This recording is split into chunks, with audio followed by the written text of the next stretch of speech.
καλωσορίζω στο ελληνικό Squid Game. Πάμε να δούμε μερικούς από τους συμμετέχοντες. Με όλα αυτά που συνέβησαν με τον ΟΠΕΚΕΠΕ, έμενα χωρίς επιδοτήσεις και χρωστάω σε όλο το χωριό. Οπότε η νίκη για εμένα εδώ είναι μονόδρομος. Ήρθα εδώ για να βγάλω εκατομμύρια, δεν μου βγήκε το OnlyFans, αλλά δεν πειράζει. Όπως λέει και η φίλη μου η Μαρία Μπουκιτσί, θα κάνω τα πάντα για να πετύχω. Μπήκα στο ελληνικό Squid Game για να ξεχρεώσω κάτι τοκογλύφους. Έχασα την οικογενειακή μου περιουσία στο Δία και τα σκυλιά. Ήρθα εδώ για να δείξω ότι και οι γυναίκες μπορούν εξίσου καλά με τους άντρες να χάσουν τη ζωή τους βασανιστικά κυνηγώντας χρηματικό έπαθλο. Δεν υπολοιπόμαστε σε τίποτα.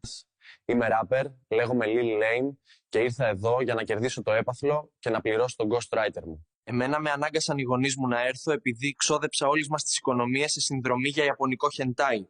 Εγώ άκουσα κάτι για καλαμάρι που μου αρέσει πολύ και ήρθα, αλλά δεν έχω δει κανένα καλαμάρι μέχρι στιγμής και όλους τους βλέπω πολύ αγχωμένους, οπότε μαλακία έκανα λογικά.